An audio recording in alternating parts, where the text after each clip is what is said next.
What do you think of when you hear that call from Gil Santos all these years later? But it never gets old. I still kind of get goosebumps thinking about it. It brings you right back to that moment. And I don't care how many times or whatever, the first time you have an opportunity to win a Super Bowl, it stays with you forever, that's for sure. So walk me through those moments, best you can recall them, Adam, when you made that kick. Well, it was one of those games that we weren't expected to even be in the game. It was a 21-point underdog before we started.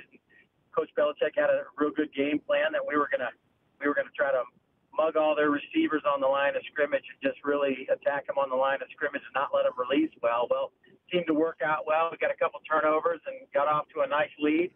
They came back and tied it up with about a minute and a half left. And I remember John Madden saying, well, they should probably just kneel it and go into overtime. And we decided to let Tom Brady and the boys try their magic one more time and march it down the field, which they did. And very meticulously, that just 10 yards here, 10 yards there, blocked the ball. And I got an opportunity to run out there and try my luck on a 48-yard game winner in the Super Bowl to put the icing on the cake. And well, I tell you, it's funny because you think about that as a kid and having the opportunity to play in the Super Bowl and to try to put your stamp on it at the end was amazing. It couldn't have been any more surreal, any more perfect for our situation. And the guys up front, Lonnie Paxton and Ken Walter, my long snapper and holder, did a great job. And when the ball left my foot, it felt good, but I had to look up, make sure it was going in the right spot, and then it was just celebration from there. Did somebody say, do you remember if anybody said anything to you before you went on the field for that kick, Adam?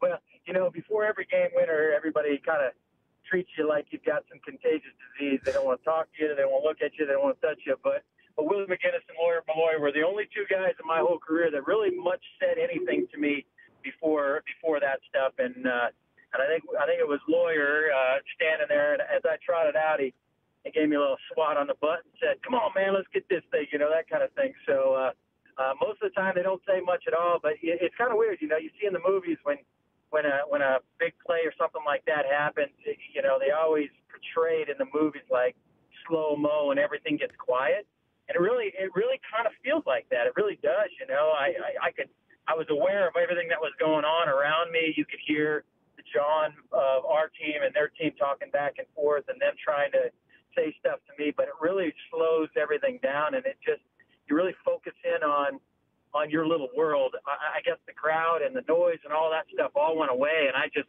thought about the ball coming to the holder and me doing my job. So it still is amazing thought and feeling when I think back to that day and some of the other days. It's pretty wild. Yeah, it's not your only game-winning kick in the Super Bowl. The NFL Network's first ever Super Bowl was the one you ended against the Carolina Panthers in Houston. And then, of course, that kick that we're talking about doesn't happen if you didn't make the one in the snow in the so-called tuck rule game, Adam. So, I mean,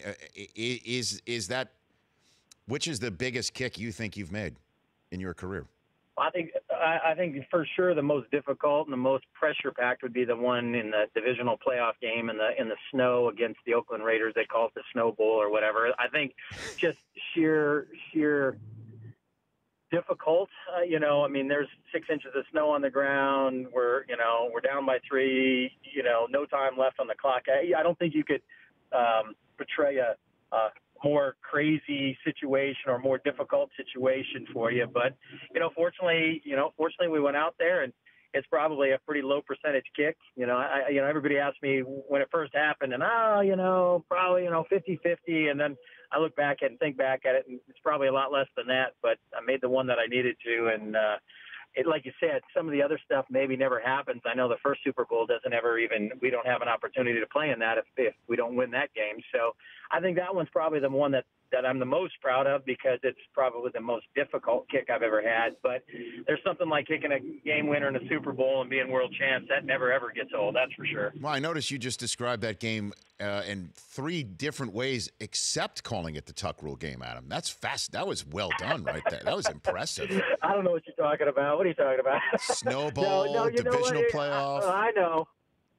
No, it was an interesting situation. I still get people from the Bay Area, the Oakland area, that still gives me a tough time over it. You know, the rule was the rule. They changed it after the fact, but the way the rule stated, it was the right call, and thank goodness for us, we had another opportunity, you know. The Rich Eisen Show, weekdays at noon Eastern on Audience.